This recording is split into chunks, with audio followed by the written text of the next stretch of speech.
Primeiramente, boa noite a todos. É uma honra participar desse projeto, né, criado aí pelo padre, que é o projeto de apologética, voltado à defesa da fé cristã, através do esforço da razão. O projeto ele tá acontecendo de uma forma formidável mesmo, quando você assiste as aulas que o Sérgio trabalhou aqui, né, que foram 7 aulas até agora.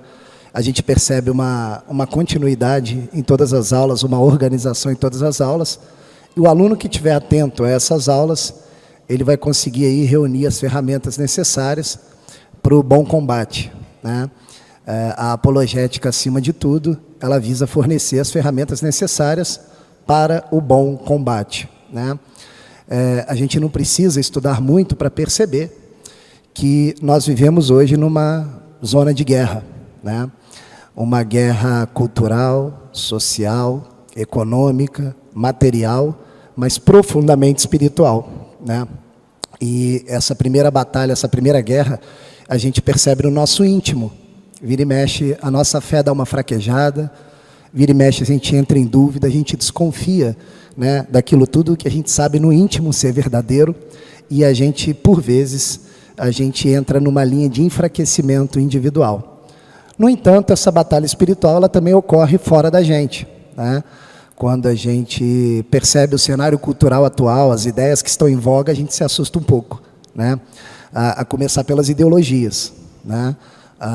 Qualquer lugar que a gente vai, qualquer centro que é considerado um centro de produtor de cultura, a gente vê também a produção de várias ideologias, né?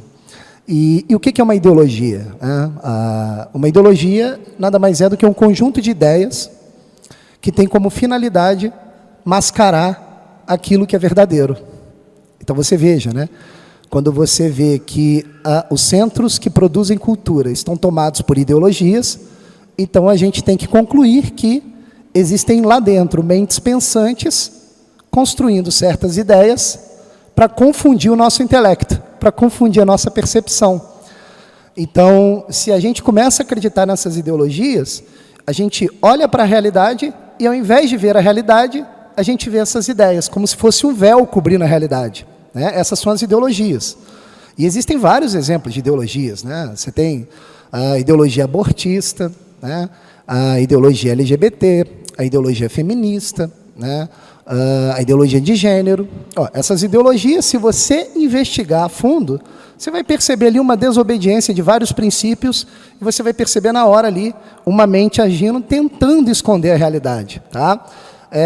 Fiquem tranquilos, em algumas aulas durante esse curso a gente vai pegar essas ideologias, a gente vai analisar ponto a ponto e mostrar ali onde estão as desobediências aos princípios que a nossa inteligência pode perceber. Então, quando a gente olha para o mundo de hoje, a gente vê que está tudo tomado por ideologias, né? E uma pergunta que a gente faz é a seguinte: de onde vêm essas ideologias? De onde vêm essas ideologias? Essas ideologias vêm de uma cabeça pensante, de alguém que é muito inteligente, que quer nos manipular. Não, beleza. Mas, historicamente, de onde vêm essas ideologias? E aqui tem uma resposta bem contundente, tá? Essas ideologias, num primeiro momento, elas vêm de péssimas filosofias. Isso daqui é algo muito triste de falar, porque a filosofia, ela é uma ciência considerada uma ciência quase que divina, sem exagero nenhum. Se você exercita bem a filosofia, você consegue atingir o máximo de perfeição do uso da sua inteligência. E se a inteligência é um dom dado por Deus, então a filosofia é algo bom. Agora você veja, as ideologias também são produzidas pelas filosofias, no entanto, pelas falsas filosofias, pelas filosofias ruins, por aquilo que nós chamamos de pseudos-filosofias. Então, numa camada mais aparente do cenário cultural atual, você vê as ideologias. E dentro das academias, você vê as pseudos-filosofias. Não sei se vocês estão percebendo a relação. Então você tem as ideologias, né? Abortismo, LGBT, feminismo, a ideologia do gênero, tudo isso é formado intelectualmente por pseudos-filosofias. E onde é que estão essas pseudos-filosofias? Dentro das academias, dentro dos centros de educação máxima, top, de perfeição, onde as ideias que geralmente direcionam a sociedade são construídas. Então você veja que coisa impressionante. As universidades, que são criações fantásticas da própria Igreja Católica, hoje são centros de produção de pseudo-filosofias. Mas o que é uma pseudo-filosofia, né? Para a gente compreender o que é uma pseudo-filosofia, esse pseudo aí significa falso, é necessário entender primeiro o que seria uma filosofia verdadeira, uma filosofia autêntica, né? O que um filósofo autêntico faz? Um filósofo autêntico, ele olha para a realidade e procura descobrir na realidade, com o uso da sua inteligência, quais são as verdades fundamentais que norteiam a realidade, que estruturam a realidade. Quais são aquelas verdades que de tão fundamentais nós chamamos de princípios? Percebe? O Sérgio falou muito disso daqui em algumas aulas, né? Ele nos explicou o que é uma verdade. E essas verdades que nós chamamos de princípios são as verdades mais importantes que existem. E você veja que coisa maravilhosa. Nós temos os filósofos para perceber esses princípios e nos explicar esses princípios. Não sei se vocês estão compreendendo, né? Então, o que é um princípio? Só para retomar o raciocínio do Sérgio. Um princípio é uma verdade tão fundamental, mas tão fundamental, que a nossa inteligência, quando está limpa, ela percebe, né? E o Sérgio deu vários exemplos aqui de princípios, né? Um exemplo que ele deu foi do princípio de identidade. Olha, eu sou eu mesmo, eu não sou outra coisa. Percebem? Se a inteligência de você está limpa, você percebe na hora que isso é uma verdade principal, principiada. É uma verdade que não pode ser colocada em dúvida. E olha que interessante. De onde vem, portanto, uma falsa filosofia? Simples. Uma falsa filosofia é uma construção racional tão bem elaborada que visa desobedecer esses mesmos princípios. Olha que coisa esquisita. Existem intelectuais dentro da academia produzindo uma literatura vasta, vários livros que formam várias teorias que desobedecem esses princípios. É óbvio que algumas dessas pseudo-filosofias, elas são produtos da malícia daquele pseudo-filósofo, mas às vezes também é um mero engano. O filósofo está desatento, ele não percebe um princípio que norteia a realidade e constrói toda uma teoria em cima de falsos princípios. Eu não sei se eu estou sendo claro. Então, olha como o ferramental do inimigo é construído. Você tem as ideologias, que são produtos de falsas filosofias, que por sua vez surgem da má percepção dos princípios. Eu não sei se eu estou sendo claro, né? Então, a gente não pode diminuir o tamanho do inimigo. O inimigo, ele tem um tamanho assim gigantesco que assusta. Se a nossa razão não estiver limpa, a gente não consegue argumentar contra o inimigo. Ou seja, a gente não consegue diferenciar uma pseudo-filosofia de uma filosofia, né? Então você veja que é muito importante, são muito importantes essas aulas de apologética. Percebem? E hoje nós vamos entrar num segundo momento, né? Se o Sérgio nos deu as ferramentas necessárias para perceber os princípios, a partir de hoje nós vamos começar a pegar certas pseudo-filosofias e começar a apontar os seus erros. Porque se a gente não aprender a fazer isso, a gente não vai conseguir argumentar ou lutar contra o mal, contra o inimigo. Eu não sei se eu estou sendo claro. Parece um exagero falar mal, inimigo, mas assim, se a gente olhar bem no nosso cotidiano, não é um exagero dizer isso, tá? A gente liga a televisão, a ideologia está lá, né? Falando contra a família, falando contra Deus, falando contra a igreja. Quem aqui tem filho ou está frequentando a faculdade sabe do que eu estou falando. Vários professores militantes, né, defendendo ali pseudo-filosofias. Então não é uma coisa tirada da minha cabeça, eu não estou exagerando, isso daí é perceptível, acho que por todo mundo, né? Então a partir de hoje nós vamos tentar trabalhar aqui um segundo momento da apologética, para mostrar como se fundamentam essas pseudo-filosofias, para a gente procurar ali os pés de barro, e apontar para os pés de barro e falar assim, cara, com o esforço da minha razão, eu consigo, de certa forma, quebrar o argumento do inimigo. Percebem a questão?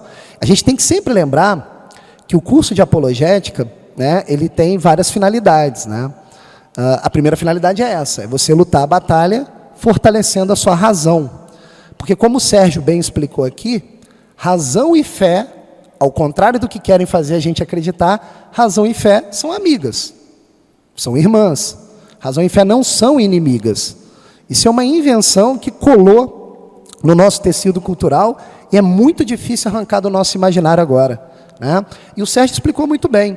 Por que a razão e a fé são amigas, né? A nossa razão, que é o nosso intelecto, capta a verdade. Todo mundo aqui aprendeu isso com o Sérgio. E a fé, olha que interessante, a fé é uma espécie de graça cedida por Deus que vitamina a nossa razão e faz a nossa razão perceber coisas para além dos seus limites naturais. Então a fé, ela ajuda a razão. E, obviamente, para completar o círculo, a razão ajuda a fé. Então o curso de apologética é para a gente perceber isso. Como é que racionalmente eu posso ter minha fé fortalecida e como é que a fé fortalecida pode auxiliar minha razão. Percebem? Eu acho que isso é muito claro pelas aulas que o Sérgio trabalhou com vocês, né? Então, como estudar essas pseudo-filosofias? Como explicar essas pseudo-filosofias? Quando a gente foi preparar esse curso, eu e o Sérgio, a gente observou assim, um cenário da história do mundo ocidental e a gente falou assim, caramba, Sérgio, vai ser difícil fazer um recorte para apontar uma pseudo-filosofia dentro de um tempo histórico e a partir dali a gente chegar até os dias de hoje. Por quê? Porque desde que o homem é homem, existe a força maligna tentando distrair a inteligência do homem. Não é isso? A primeira cena que você tem da existência do homem, você tem a língua dupla tentando tirar a atenção do homem para a criação divina e para o próprio Deus e através dessa distração levar o homem ao pecado. Então, desde o início dos tempos, a gente já tem esse cenário no qual a batalha espiritual está acontecendo, né? Então, logo ali, você vai para a antiguidade, a construção da civilização ocidental, o cenário se repete. Você tem ali o surgimento da filosofia grega, que apesar de ser pagã, tinha ali uma busca pela verdade que era bem honesta, mas ali mesmo você já viu os sofistas, tentando dizer o seguinte, olha, a realidade não existe, tudo é linguagem, né? O que eu falo é mais importante do que aquilo que eu percebo, né? Existe um diálogo famoso entre os sofistas e Sócrates, né? No qual um dos sofistas diz a Sócrates, Sócrates, a verdade não existe. Aí Sócrates responde, mas isso que você acabou de falar é verdadeiro ou falso? Então já tinha uma batalha ali na busca pela verdade. Você via a filosofia verdadeira querendo defender a busca pela verdade e os sofistas, por outro lado, tentando negar a verdade. Isso na antiguidade. Olha que impressionante. Depois você chega na Idade Média, né? Você tem o avanço do cristianismo, né? Graças a Deus, por uma graça divina, a influência cultural da igreja, e você percebe de novo o mesmo cenário de batalha, né? Você tem os santos, os seguidores da palavra de Cristo, do verbo divino, você tem os grandes filósofos medievais, mas do outro lado você tem os gentios, os críticos da igreja, e a batalha de novo aparece ali na Idade Média. Depois você tem o Renascimento, com a Revolução Científica e por aí vai. Aí a gente olhou esse quadro e falou, caramba, Sérgio, se a gente tratar tudo não vai dar tempo. O que nós vamos fazer? Vamos fazer um recorte. Vamos fazer um recorte. Que recorte é esse? Vamos pegar o início da modernidade, que é um período próximo, mais próximo de nós, e averiguar a partir da modernidade quais são as correntes de pseudo-filosofias que dominaram o cenário cultural, enfraquecendo a fé das pessoas. Então a gente fez esse recorte. Então, ao invés da gente iniciar, já na aula de hoje, a análise de pseudo-filosofias que já negam Deus de cara, a gente vai analisar primeiro as primeiras pseudo-filosofias do início da modernidade que ainda consideram Deus, mas enfraquecem a força da ação de Deus na realidade.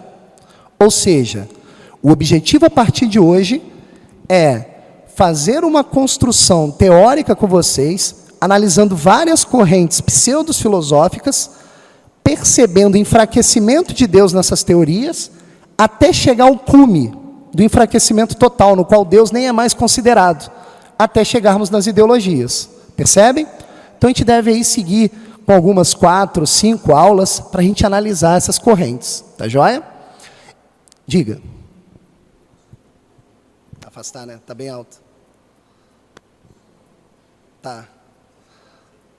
Oi? Será sem microfone é melhor? Não? Ah, por causa da câmera. Vê se melhorou agora. Tá bom? Vê se melhorou, não sei. Então, o que acontece? Hoje nós vamos analisar a primeira pseudofilosofia, que é considerada a fundadora da modernidade. Essa pseudofilosofia tem influência até hoje na academia, e muitas das nossas ações no nosso cotidiano recebem influência dessa pseudofilosofia e a gente nem percebe. Melhorou agora o áudio? Ok? Que pseudofilosofia é essa? É a pseudofilosofia criada por um pensador idolatrado na academia, um pensador francês chamado René Descartes. Todo mundo aqui já ouviu falar dele. Quer ver? Vou dar um exemplo. Vou falar uma frase dele famosa, todo mundo na hora vai lembrar. Ele é o autor daquela frase intitulada, abre aspas, penso, logo existo. Né? Uma frase bonita pra caramba, dá para colocar no Instagram, no WhatsApp. Só que, se vocês observarem com detalhe o pensamento desse grande intelectual francês, vocês vão perceber que ali já tem um perigo, algo muito perigoso que está se iniciando e está tomando conta das relações culturais e intelectuais daquele período. Né? Quem foi René Descartes? Primeiramente, é importante a gente notar o seguinte, o Descartes ele teve uma vida profundamente cristã. Olha que interessante, ele foi educado numa escola jesuíta, teve uma educação escolástica, ou seja, teve uma educação tomista, estudou Santo Tomás de Aquino profundamente, olha só que esquisito. No entanto, existem alguns aspectos da vida pessoal dele que possivelmente influenciaram diretamente aquilo que ele iria criar como sendo a grande filosofia da modernidade. Né? Que acontecimentos são esses? Primeiro a gente tem que pensar o seguinte, o Descartes ele viveu ali no final do Renascimento, início da modernidade, e o Renascimento ele é um período confuso, muito confuso. É um período no qual os intelectuais, eles, apesar de frequentarem a igreja, se dizerem cristãos, é um período no qual estava na moda o acesso às teorias gnósticas, à bruxaria, à magia, à alquimia, aos esoterismos. Isso era uma moda ali na época do Renascimento.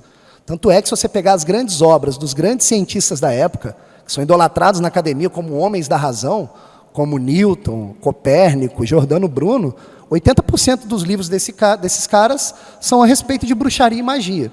Né? E eles são considerados os reis da razão. Né? Isso é impressionante. E o Descartes viveu ali nesse período. O Descartes ele teve contato também com uma comunidade titulada Rosa Cruz, uma comunidade esotérica. Ele teve a perda do filho, que tinha 5 anos. Também ele perdeu o filho com 5 anos. E tem um aspecto da biografia dele muito esquisito. Ele dormiu certa noite e teve 3 sonhos seguidos. Ele sonhou, acordou e sonhou de novo. E esses sonhos, quando você lê na autobiografia, se Deus quiser vai dar para a gente falar aqui em alguma aula, porque é importante relatar esses sonhos, mas não é para agora, esses sonhos tiveram influência direta no pensamento que ele construiu. Então ele teve uma influência ali muito esquisita mesmo. Alguns historiadores defendem uma tese, eu não sei se é exagerada, tá? Eu acho que não, uma tese de que ele, inclusive, sofreu ali uma influência demoníaca. Né? Então, existem aspectos da biografia cartesiana que são aspectos assim, muito curiosos e, na minha opinião, muito essenciais para a gente entender o seu pensamento. Mas, em outra aula, a gente fala sobre isso. Pois bem, no que consiste as ideias desse grande pensador? Olha que interessante. O Descartes, portanto, ele estava vivendo uma vida pessoal muito confusa. Tudo isso acontecendo ao mesmo tempo. Então, o que ele pensou? Eu tenho que construir uma filosofia que tenha uma exatidão que consiga organizar toda essa confusão. Percebem? Se eu conseguir construir uma filosofia extremamente exata, eu consigo ordenar toda essa confusão que está acontecendo ao meu redor. E aí eu pergunto a vocês, qual é a ciência que hoje, que por excelência nós chamamos de ciência exata? A matemática. Descartes, além de filósofo, era um grande matemático. Então, qual a ideia que ele teve? Eu vou pegar a exatidão da matemática e trazer para a filosofia. Ele era um grande estudioso das filosofias anteriores a ele, mas ele percebia sempre nas filosofias anteriores alguns erros. Ele dizia, nossa, Aristóteles errou aqui, nossa, Platão errou aqui, nossa, Santo Tomás errou aqui, Santo Agostinho errou aqui. Então ele achava os erros e ele percebia uma inexatidão nessas filosofias. Desculpa. Como assim, erros? Boa.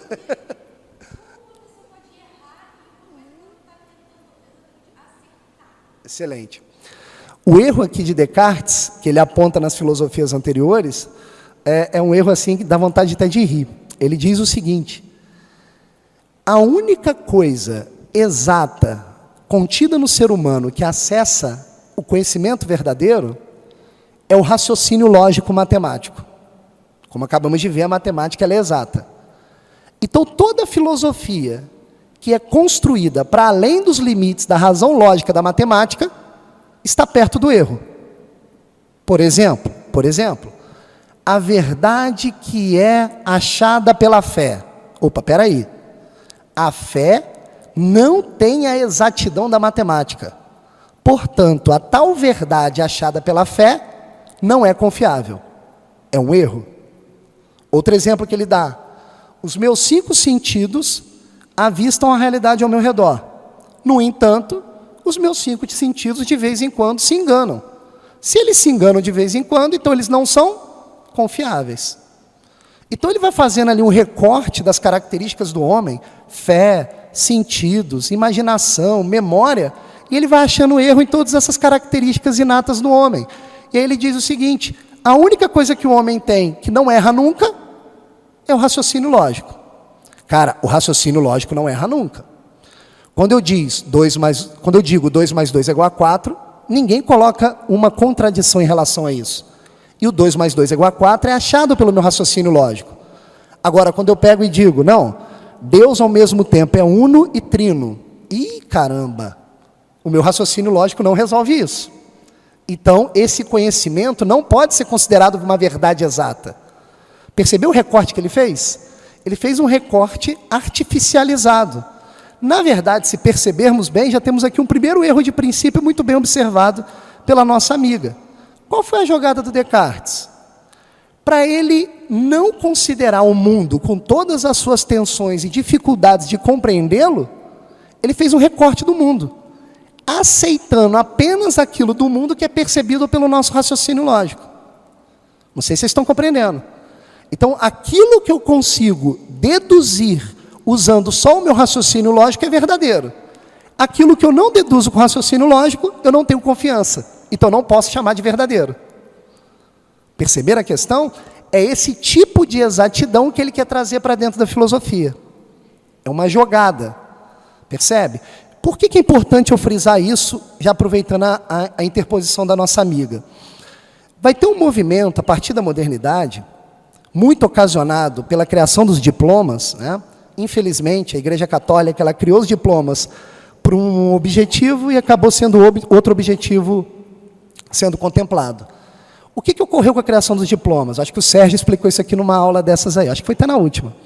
Ele diz o seguinte, olha, quando se criou o diploma, você profissionalizou o filósofo. Você pegou o filósofo, tirou da contemplação da realidade e trouxe ele para dentro da sala. Então ele virou um secretário, alguém que escreve livros, alguém que apenas dá aula. E aí o que aconteceu? Como o ganho do certificado, do diploma, era uma autoridade para você ter as regalias cedidas pela própria igreja, todo mundo quis, a partir daquele momento, ter o diploma. Então virou uma profissão sendo buscada. Então, se os filósofos antes eram vocacionados, agora os filósofos têm outro interesse, ou seja, construir teorias que façam sucesso para obter mais regalias cedidas pela própria igreja. Então vai ter um movimento a partir da modernidade de busca por originalidade. Olha que absurdo. O melhor filósofo é o filósofo mais original. O melhor filósofo é aquele que cria uma ideia inteiramente nova e que explica o mundo com menos erros possíveis, de maneira mais exata possível. O Descartes é um produto disso. É um produto disso. Ele está criando um racionalismo exacerbado, dizendo, olha, a partir de hoje, só é verdadeiro aquilo que é verificado pelo raciocínio lógico. Só é verdadeiro aquilo que pode ser calculado pela matemática. Vocês estão compreendendo? Está claro? Então é esse o movimento que vai ter na modernidade, essa busca por originalidade. Mas onde vai o pensamento de Descartes? Vamos analisar ele mais de perto. O Descartes, portanto, ele quer construir uma filosofia que seja profundamente exata, né? Só que onde é que está a exatidão da filosofia dele? Está no raciocínio lógico do homem. Então, de cara, o que ele já está fazendo? Ele está tirando a realidade do centro, está tirando Deus do centro e está colocando o que no centro? O raciocínio lógico do homem. Por isso que na modernidade, nós chamamos a modernidade de período antropocêntrico. O homem, antropos, no centro de tudo. Não tem mais Deus, não tem mais a realidade, é o homem no centro de tudo. E como é que ele efetiva essa sua filosofia, essa sua pseudo-filosofia?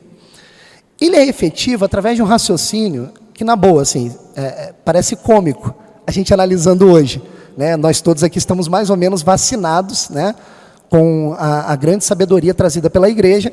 Então, quando a gente lê esse tipo de filosofia, a gente se assusta um pouco. Olha como é que ele fundamenta essa filosofia. Ele diz o seguinte: é necessário duvidar de tudo num primeiro momento, porque todo esse conhecimento que as pessoas dizem ter não são produtos do raciocínio lógico. Então tem que duvidar de tudo. E o Descartes, portanto, ele cria uma espécie de dúvida metódica. Uma dúvida radical que vai duvidando de todo o conhecimento construído até então, para ele construir um conhecimento novo no lugar que seja produto apenas do seu raciocínio lógico. Vocês estão acompanhando o raciocínio? E aí o que ele diz? Ele inicia a sua argumentação do seguinte modo: eu, Descartes, ele escreve um livro todo na primeira pessoa, né, um livro chamado Meditações. Ele diz assim, olha, eu, Descartes, já percebi que os sentidos me enganam, já percebi que eu sou enganado diversas vezes, e já percebi também que quando eu estou dormindo, geralmente eu tenho sonhos. Olha que argumento esquisito. E eu sei disso, pois quando eu acordo, eu percebi que quando estava dormindo, estava sonhando. Vai prestando atenção no argumento. E lá pelas tantas ele diz o seguinte: no entanto, eu, Descartes, percebo também que, quando estou dormindo e sonhando, a narrativa do meu sonho é tão real que eu tenho emoções durante o meu sonho. E eu não consigo saber que estou sonhando quando estou sonhando. Entenderam o raciocínio dele? Raciocínio muito esquisito para uma filosofia. Filosofia levada a sério na academia até hoje, hein? E continua ele no seu argumento. No entanto, como eu nunca sei que estou sonhando quando estou sonhando, porque as emoções são muito reais, então nada me garante que eu não esteja sonhando agora, pois agora eu também estou vivendo emoções muito reais. Então ele cria uma hipótese esquisitíssima, chamada de hipótese do sonho, no qual ele defende a tese de que a vida dele pode ser toda falsa, que as memórias que ele tem na cabeça podem ser todas criadas, que toda a educação que ele recebeu pode ser uma mentira, que todas as crenças trazidas pela fé podem ser falsas, pois tudo pode ser um sonho. Então ele começa a imaginar a vida dele como uma vida falsa. Não há nenhuma certeza de conhecimento algum. Ele chega num ceticismo quase absoluto, percebem? Ele está duvidando da existência de todas as coisas. E aí então ele dá um salto. O salto dele é o seguinte, porque se ele terminasse o livro aí, ninguém compraria o livro. O que esse cara está falando? A vida é um sonho, nada existe, tá, e daí? Mas ele continua com o seu pensamento. Aí o raciocínio dele é o seguinte, presta atenção. No entanto, apesar de eu não saber que estou sonhando quando estou sonhando, e nem sei se eu estou sonhando agora, uma certeza eu consigo ter. Com essa hipótese do sonho, eu estou duvidando de tudo. Se eu duvido, então eu penso. Se eu penso, logo eu existo. Então olha o que ele fez. Ele deu uma volta gigantesca, num argumento muito mirabolante, sofisticadíssimo, mas esquisito ao mesmo tempo, para comprovar isso. Eu existo. Agora eu pergunto a vocês, vocês acham que Santo Tomás de Aquino daria toda essa volta para comprovar que ele existe? Não. Sabe por que Santo Tomás de Aquino nunca daria essa volta? Porque a frase eu existo, ou algo existe, não precisa ser provado, porque é uma verdade fundamental, é um princípio. Não sei se vocês estão entendendo. Então ele fez toda essa jogada para parecer para o leitor uma filosofia muito sofisticada, no qual ele estivesse comprovando algo muito profundo, quando na verdade ele só está dizendo, eu existo. Colocar na Constituição todo cidadão tem direito à vida e depois apagar. Quando a gente diz, todo cidadão tem direito à vida, a gente está batendo numa tecla que deveria ser evidente para qualquer inteligência humana. Ora, se você tem um cidadão que é aquele que obedece às leis da cidade, uma prerrogativa para ele ser cidadão é ele viver. Exatamente. Então, quando você lembra isso na Constituição, é justamente para bater na tecla aquilo que o Chesterton diz, tem que provar que a grama é verde, né? Eu tenho que mostrar ali o fundamento de novo, e de novo, e de novo. Só que o Descartes ele não fez por isso. Ele não tinha ali uma boa, como é que eu vou dizer, uma boa finalidade com essa ação. Porque olha a frase dele, penso, logo existo. O que ele está dizendo? Ele está dizendo o seguinte, ó, eu existo porque eu penso. Ele não está dizendo eu existo porque Deus me criou. Ele não está dizendo eu existo porque isso é evidente. Ele está dizendo eu existo porque eu penso. Então o que ele está fazendo? Olha que interessante. Ele está colocando o pensamento humano como fundamento anterior à sua própria existência. Vocês estão percebendo a jogada ou não? Ele está dizendo, ó, primeiro eu percebo o que eu penso para depois eu perceber que eu existo. Só que isso é um absurdo, ele está num auto-engano, ele está fingindo. Porque todo mundo sabe que a existência é uma prerrogativa para pensar. Eu existo primeiro, caramba. Eu não sei se vocês estão compreendendo. Então ele inverteu. Ele criou um falso princípio. A gente vai ter que ver que finalidade ele quer com isso, né?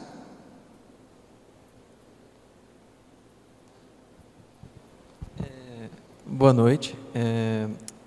Eu também pensei, por exemplo, se Descartes fala isso, usando a razão, e ele descarta a fé, e descarta o empirismo, descarta as nossas sensações, descarta tudo que não é razão, a forma com que ele estrutura esse argumento já é falha de natureza, porque você depende da fé para poder acreditar no que ele diz, não só acreditar no que ele diz, mas acreditar nos pressupostos que ele estabelece, porque esses pressupostos que ele estabelece também necessitam da fé, não só da razão. Em suma, por que o pensamento cartesiano é uma pseudo-filosofia? Porque desobedece princípios. Você acabou de apontar isso. Há uma desobediência clara de um princípio, que é o princípio da existência. Quer ver? Ó, tem 3 princípios que a gente não pode desobedecer. Ó. Quer ver? Olha que interessante. Algo existe. Tem como duvidar disso? Ó, algo existe. Não tem como duvidar disso. Outro pressuposto. As coisas que existem se movimentam, se transformam. Tem como duvidar disso? Também não tem como. Outro pressuposto. A verdade existe. O meu intelecto é capaz de conhecer a essência, a natureza das coisas. É uma verdade. Isso são todos pressupostos, são todos princípios. O Descartes, aparentemente, já está desobedecendo o primeiro. Ele está dizendo o seguinte, não, eu provei que eu existo. Eu provei, não é um fundamento, não é um princípio, eu acabei de provar. O princípio é o pensamento. Então ele está dizendo que antes dele saber que ele existe, ele pensa. Vocês estão entendendo o erro ali? Então, na verdade, é um mecanismo, um artifício argumentativo que o Descartes está criando. A pergunta é, o que ele quer com isso? O que ele quer com isso? Presta atenção.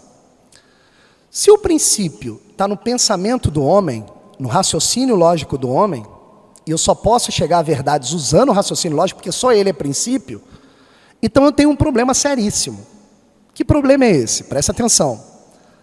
Todas as verdades, segundo Descartes, só podem ser deduzidas pelo raciocínio lógico do homem. Os sentidos me enganam, a fé me engana, as sensações me enganam, as emoções me enganam e etc. A pergunta que não quer calar é a seguinte, tudo bem, Descartes, mas como é que você consegue provar a realidade ao seu redor?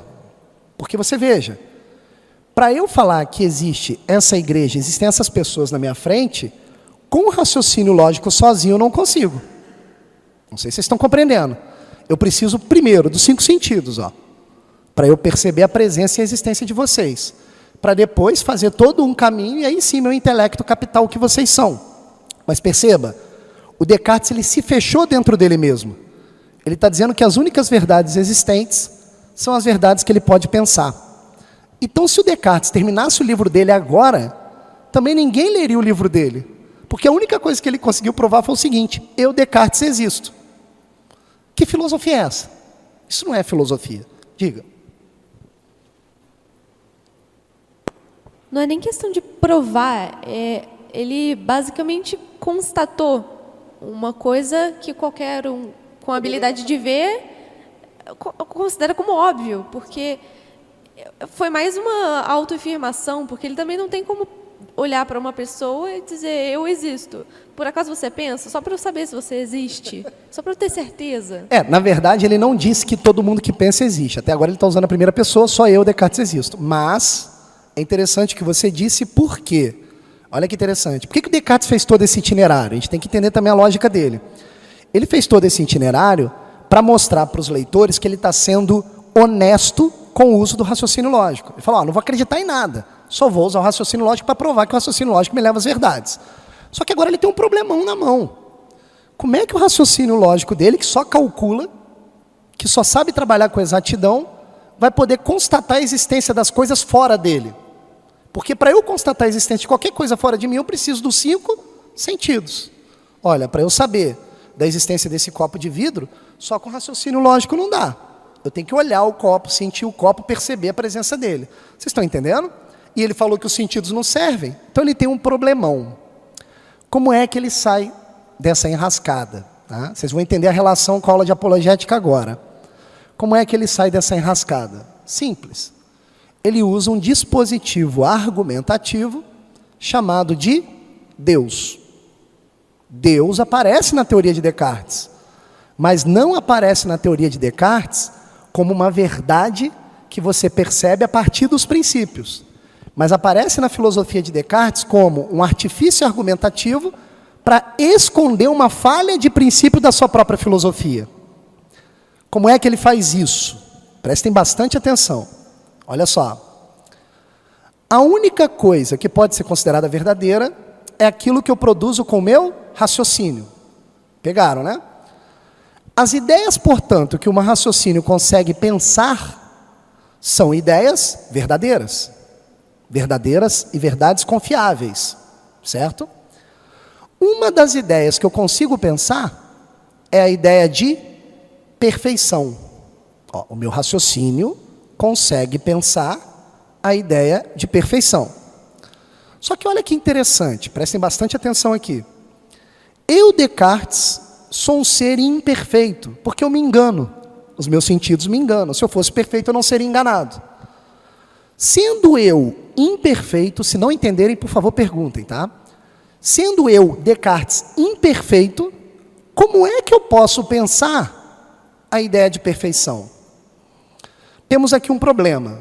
Vou fazer uma pergunta muito simples para vocês e a inteligência de vocês vai responder de maneira automática, porque é um princípio. Tem como algo imperfeito criar algo perfeito? Não, não tem como. Então Descartes está pensando o seguinte: o que a ideia de perfeição está fazendo na minha cabeça se eu sou um ser imperfeito? Então de cara já sei uma coisa: não fui eu, Descartes, quem criou essa ideia. Pegaram a lógica? Se eu sou imperfeito, eu não posso criar a ideia de perfeição. Logo, Descartes conclui o seguinte: se a ideia de perfeição existe no meu raciocínio e não fui eu quem a criou, então necessariamente tem que existir um ser perfeito que a criou e colocou na minha cabeça. Esse ser perfeito é Deus. Logo, Deus existe. Esse argumento é até um argumento usado por Santo Tomás. As 5 vias da prova da existência de Deus, uma das provas é a prova da perfeição. É uma prova até razoável, que você capta com raciocínio. A questão não é essa. A questão é, qual é a finalidade que Descartes tem com o uso desse argumento comprobatório da existência de Deus? O uso que ele faz é o seguinte: se Deus é perfeito, Deus não se engana. Se Deus não se engana, Deus não erra.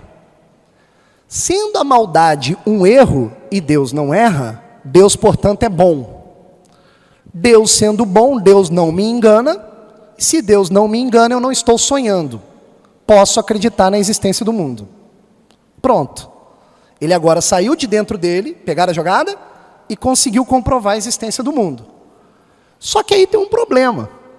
Agora que o bicho pega. Olha só que loucura. Deus é perfeito, né? Qual é a parte do ser humano que leva o ser humano à verdade? O raciocínio lógico, não é isso? O raciocínio lógico matemático, não é isso? Se Deus é perfeito, Deus, portanto, não erra, Deus não tem corpo, Deus não tem sentidos, Deus não tem sensações, tem nada. Deus é o quê? É um raciocínio lógico puro. Deus é uma espécie de matemático divino, tá dando para entender ou não? Que projetou o mundo segundo as leis da matemática. Vocês estão compreendendo? Então o que acontece? Quando eu olho para o mundo, eu tenho que usar o meu raciocínio lógico, que é a minha proximidade que eu tenho com Deus, para compreender a verdade do mundo que está escondido pelas funções matemáticas. Vocês estão entendendo a jogada ou não? Então você veja, a cor, os amores, as emoções, a fé, as paixões, tudo isso é subjetivo. A única coisa que é verdade filosófica comprobatória é aquilo que no mundo pode ser calculado. Vocês estão entendendo o que ele está fazendo, Descartes? Ele está reduzindo o esqueleto do mundo a um arquétipo matemático. E limitando Deus à matemática também. Deus é o matemático. Perceberam? Então o que o Descartes está defendendo como tese? Que Deus nada mais é do que um matemático divino que projetou o mundo segundo leis matemáticas eternas. Perfeito. Qual é o símbolo que nós temos de certas ideologias gnósticas e esotéricas, nas quais simbolizam o ser divino com um esquadro e um compasso? Perceberam a jogada? O arquiteto do universo, que é um Deus matemático e limitado pelo raciocínio lógico, é um Deus que foi diminuído por essa pseudo-filosofia de Descartes. Professor, e o Deus dos milagres? Não, milagre é subjetivo, é artigo de fé. Isso aí não existe não, isso aí pode ser que seja falso. E o próprio Deus encarnado? Que Deus encarnado? Deus não tem 5 sentidos. Deus é perfeito, Deus não tem corpo. Deus é um raciocínio lógico puro. Mas espera aí, e as orações que eu tenho com Deus, eu converso diretamente com Deus? Para, meu filho, isso aí também é subjetivo. Então o que sobrou em Descartes? Um mundo sem cor, sem cheiro, sem beleza, sem bem, sem emoções, sem paixão, sem Deus. Sem Deus. Porque se Deus é um matemático, o que o Deus Descartes fez? Projetou um mundo bonitão, todo matematicamente, como se fosse um relógio. Descartes usa essa imagem de pensamento. Na época dele, os relógios eram aqueles relógios de bolso, né? Até então, o meu bisavô, bisavô, que morava na roça, ele tinha um relógio de bolso, e aquele relógio que você dá corda. Vocês já devem ter visto esse relógio. Você dá uma corda, uma catraca gira uma, que gira outra, que gira outra, que gira outra, que gira outra, até acabar a corda. Quem é Deus? Deus é alguém que projetou o relógio, deu corda no relógio e abandonou o mundo. E o mundo passou a funcionar sozinho segundo as operações matemáticas. Vocês estão compreendendo? Então você veja, por que a teoria do René Descartes é uma pseudo-filosofia, se ela afirma Deus? Porque, na verdade, ele distanciou Deus do mundo, distanciou Deus dos homens, limitou Deus à matemática, limitou o mundo à matemática.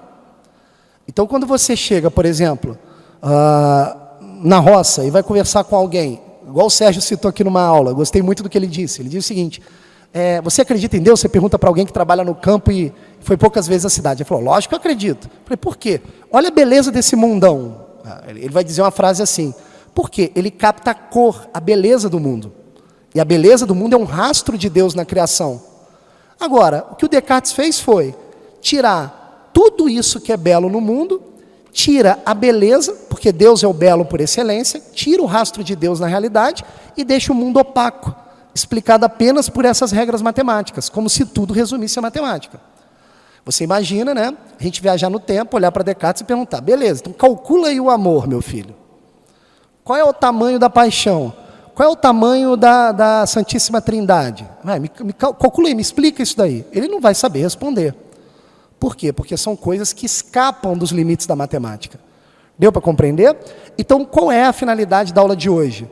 É a gente começar a perceber que há uma tendência em voga a partir da modernidade. E essa tendência é de distanciar o Deus da realidade, trazendo um Deus apenas transcendente, mas um Deus que não atua no mundo.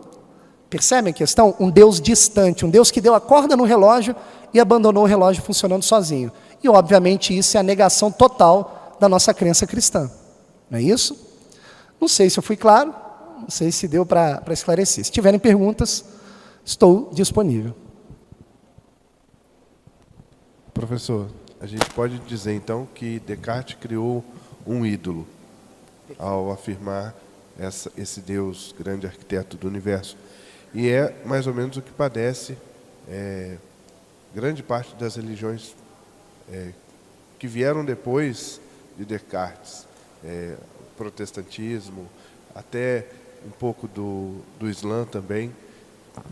E hoje em dia as pessoas vão criando deuses dentro da sua própria mente, à imagem do próprio Descartes, né? Elas vão olhando para si mesmas e vão ideologizando um Deus parecido com elas e vão gerando vários deuses dentro da sua cabeça. É mais ou menos isso. Mais ou menos isso. Essas religiões, na verdade, existiram até antes de Descartes, né? O protestantismo é ali do Renascimento, Descartes é o primeiro filósofo da modernidade, então está ali fresquinho, Descartes vendo aquele cenário todo. O Islã já é do período medieval. Mas olha que interessante, por que isso acontece? Existe uma tendência dentro do homem, desde o pecado original, que é a tendência voltada à soberba. Né? A soberba, não é à toa que Santo Agostinho diz isso, a soberba é a raiz de todos os pecados. Por que nós pecamos? De tantas explicações que podemos dar, uma se encaixa com aquilo que você disse. Nós pecamos por vezes porque nós nos desconcentramos de Deus. Nós perdemos a atenção em relação a Deus. E quando a gente perde a atenção em relação a Deus, a gente esquece que Deus é o único ser absoluto existente que criou todas as coisas. E aí quando você perde esse fio de conexão, o que resta ao homem é viver para esse mundo separado de Deus. E tão logo ele vive esse mundo separado de Deus, o que resta ao homem é criar os seus próprios deuses na cabeça. Porque tão logo ele nega o Deus relativo à criação, ele vai ter que criar outros deuses para sanar essa busca de ser que ele tem. Então isso explica a idolatria de algum modo. Né? Percebe que Descartes ele teve que apelar a Deus por dois motivos. Primeiro, por uma soberba intelectual, ele tinha que dar um jeito na teoria dele que estava toda desengonçada. Se não existisse Deus, ele não conseguiria provar a existência do mundo. Né? Deus foi a ponte que fez ele sair dele mesmo para o mundo, então teve uma soberba intelectual ali. Né? E o segundo motivo que ele usa Deus é um motivo também que, naquela época, negar Deus também não era algo vantajoso. No início da modernidade, o poder cultural da igreja ainda estava em voga, apesar de estar em decadência em termos de poder cultural. Né? Então é por isso.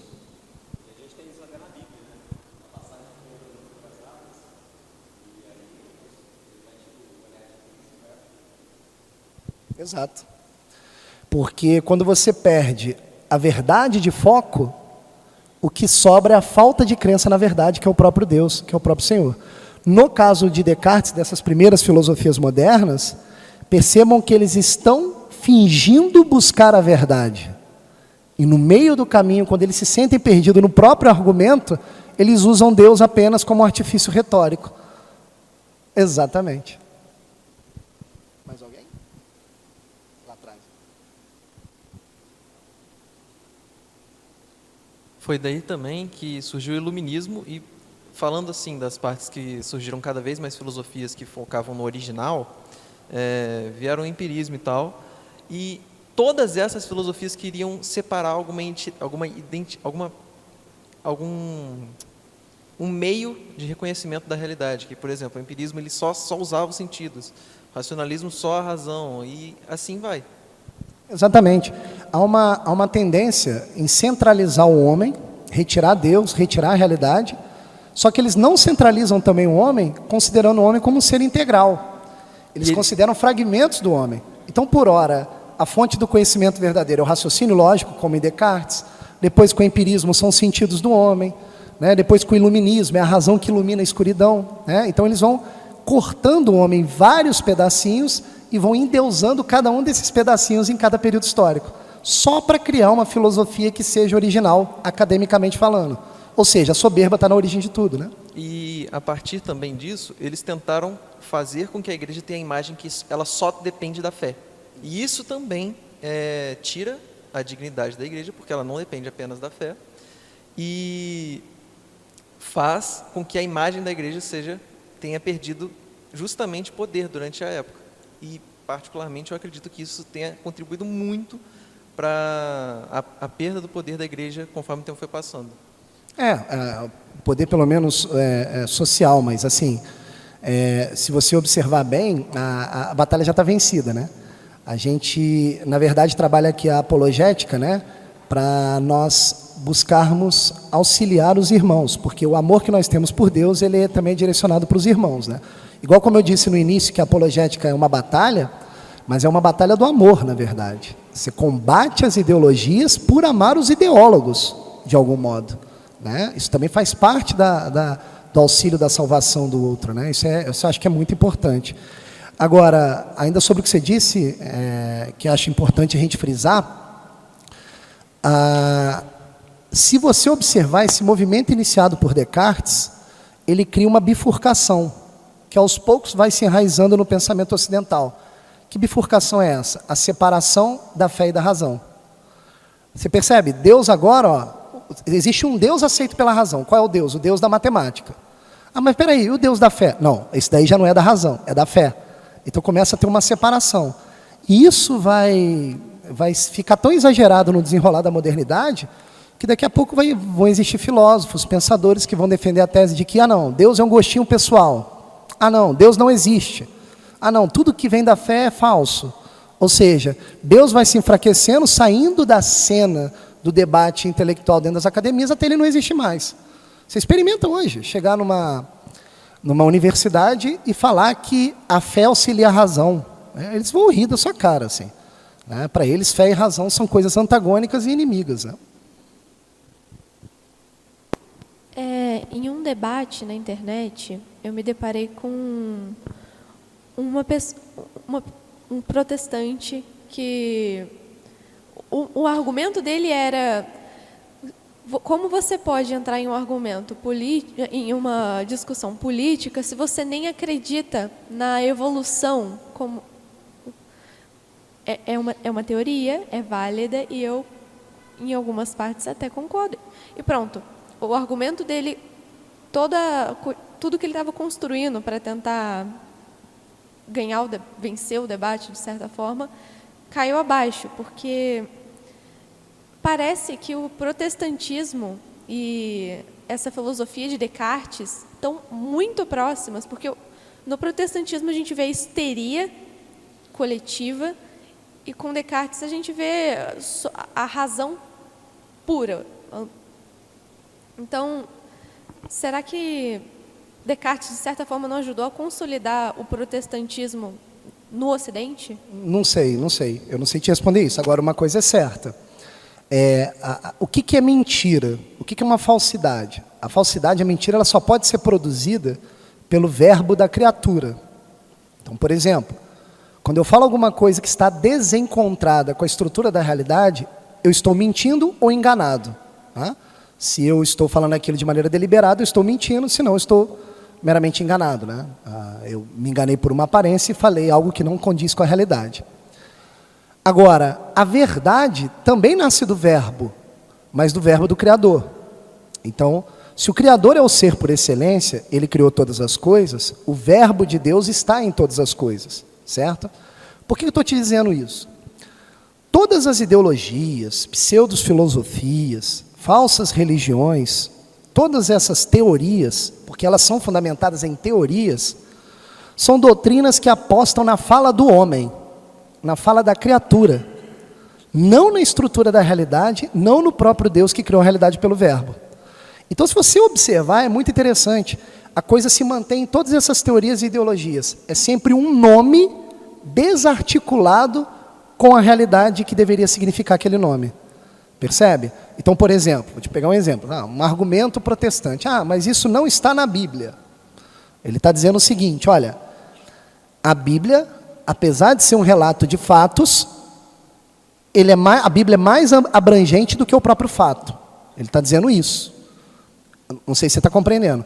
Se tudo que está relatado nas Sagradas Escrituras é uma revelação do próprio Deus para o homem, e são acontecimentos, naturalmente os acontecimentos dos quais a Bíblia fala, são acontecimentos que transcendem a escrita.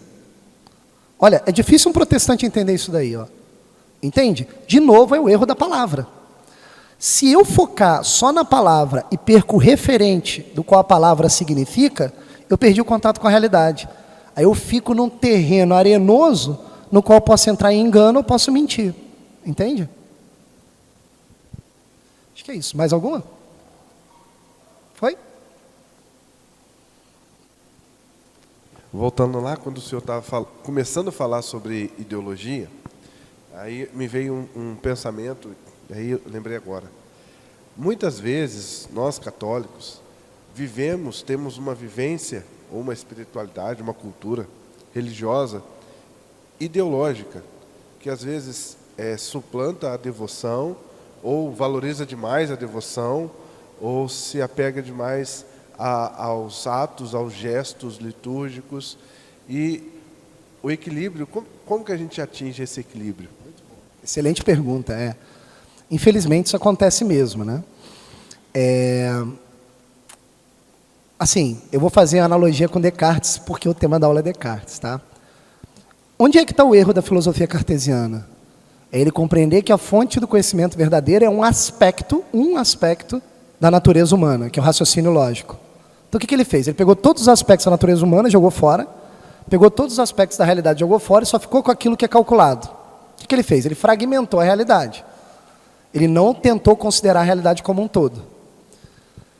É o mesmo erro, em escalas totalmente diferentes. Em que sentido é o mesmo erro, né?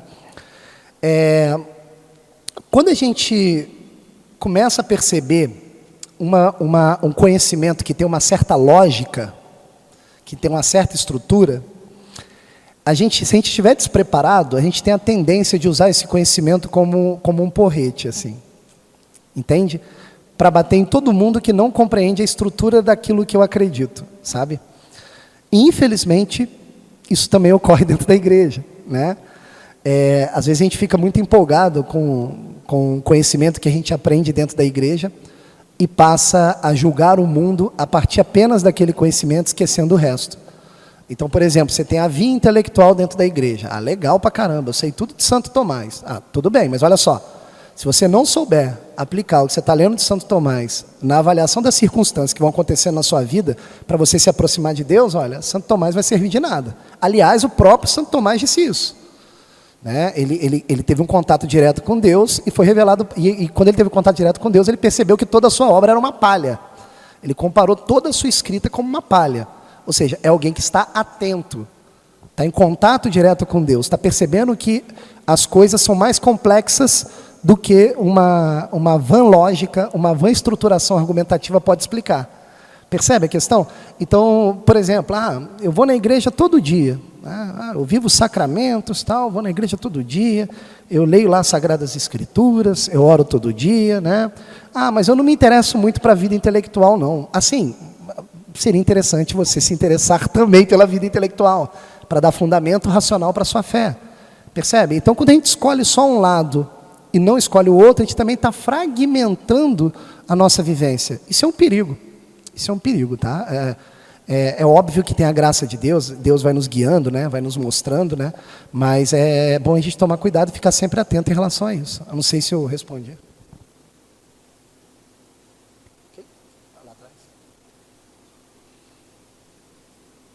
Boa noite, gente. Sou visitante aqui hoje a primeira vez. E uma coisa que me chamou muita atenção na sua fala e que eu relacionei, que para mim já como analisando o plano cartesiano, analisando toda a teoria, e quando o senhor falou, já me veio logo à mente Hebreus 11:1, que fundamenta a fé. A fé é a certeza daquilo que esperamos e a convicção e a prova daquilo que não se vê. Eu consigo encontrar razão nisso.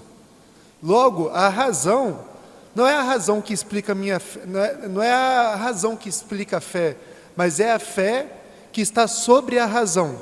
E a razão, ela é uma ferramenta que ajuda a demonstrar a minha fé, porque uma vez que eu olho para o mundo, que eu olho para o universo, e em um ponto eu consigo calcular inúmeras galáxias, inúmeros planetas, constelações, na Terra, os átomos, a constituição, eu olho para isso e eu logo penso, ora, existe um Deus Criador.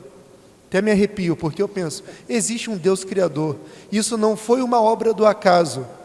E a minha fé não é algo que vem de um raciocínio, porque, como o Senhor disse, é algo imperfeito, é algo limitado.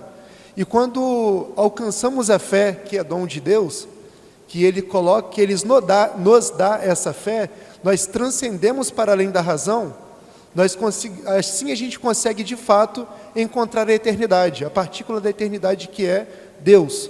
E não como um simples jogo de argumento para que eu cubra a falha da minha filosofia, a minha tese tem uma falha, tem uma lacuna, mas essa lacuna ela é eterna, é do tamanho da eternidade. Então eu vou colocar Deus aqui. Não, Deus não é um cobertor de falha. Deus, ele é a tese, e a partir dessa tese, eu acho que a gente, a partir da fé e a partir de Deus, a razão ela vem como uma ferramenta para poder mostrar a nossa fé para o mundo. E como o Senhor bem disse, crer na fé, cumprir com os sacramentos diários e buscar também o intelectual, para que nós tenhamos ferramentas para vencer a apostasia, que é vencer a luta do Apocalipse. Perfeito. Enfim, é isso. É mais ou menos isso. Lembrando sempre que quando Descartes resume Deus à matemática e o mundo ao funcionamento matemático, não significa dizer que a matemática também não seja um aspecto da inteligência divina no mundo. É um aspecto, mas não é só isso, né? Só para deixar claro. Muito bem colocado. Mais alguém? Então, a falta de equilíbrio entre fé e razão é o que tira de harmonia a mente das pessoas, porque elas têm que escolher, elas não veem que os dois se completam. Mais ou menos isso. No entanto, a fé ela é superior à razão, né? A vivência de fé real e verdadeira traz junto a compreensão e entendimento do mundo, tá? O contrário já não acontece. Se eu tentar entender o mundo usando apenas a razão e negar a fé, naturalmente a minha razão vai emburrecendo. Tá? Isso é bem interessante. A razão sozinha, ela tem um limite, que é um limite natural. A razão sozinha não consegue captar certas verdades que transcendem esse limite natural. Por isso a fé. A fé é uma vitamina que a razão toma, que expande a sua percepção. Tá? Então, vamos imaginar hipoteticamente um indivíduo que só procura o conhecimento através da razão. Num determinado momento ele vai bater num teto e a tendência é ele só regredir. Então ele vai meio que emburrecendo. A falta de fé emburrece a razão. Entende? Agora, o contrário não ocorre. O homem de fé verdadeira naturalmente tem a sua inteligência preenchida porque a fé é uma graça de Deus. Entendeu? Então é bom a gente ter essa percepção. Isso, a fé abre a percepção. Perfeito, é exatamente isso. A razão sozinha pode embotar, por incrível que isso possa parecer. Por exemplo, os gregos antigos, pagãos, eles não tiveram, entre mil aspas, tá? O auxílio da fé e usaram a razão natural.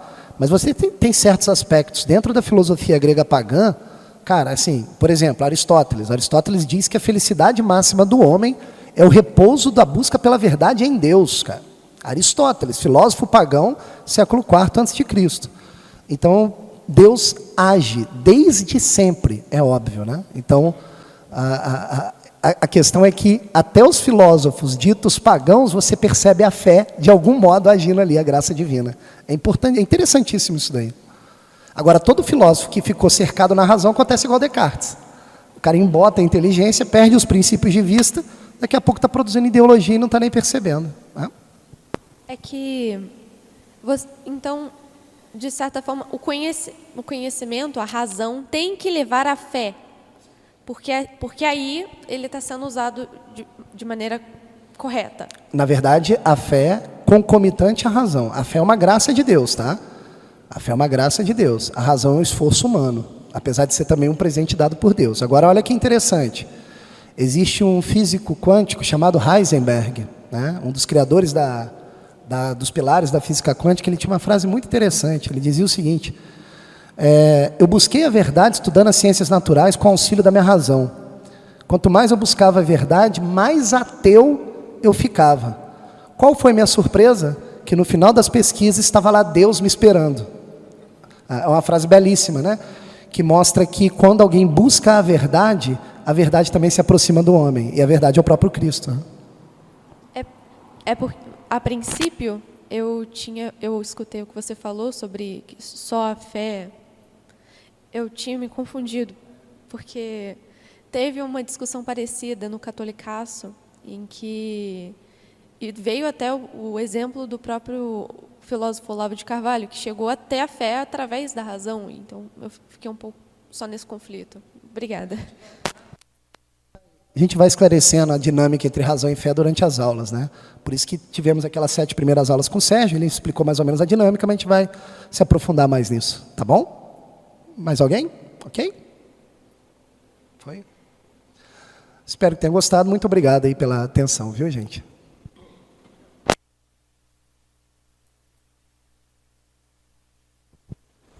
O importante é não fazer a cisão, né? Que você, são duas coisas, não fazer a cisão entre como se fossem duas coisas antagônicas, fé e razão. Né? Continuando o que ele disse ali, a fé ilumina a razão. Ela não é contra, ela ilumina e não suprime a razão, até porque a razão foi criada pelo próprio Deus. Né? Com relação aos protestantes, né? Existe um ramo do protestantismo que é fundamentalista. Né? E para eles, eles passam por cima da razão. Eles não usam a razão.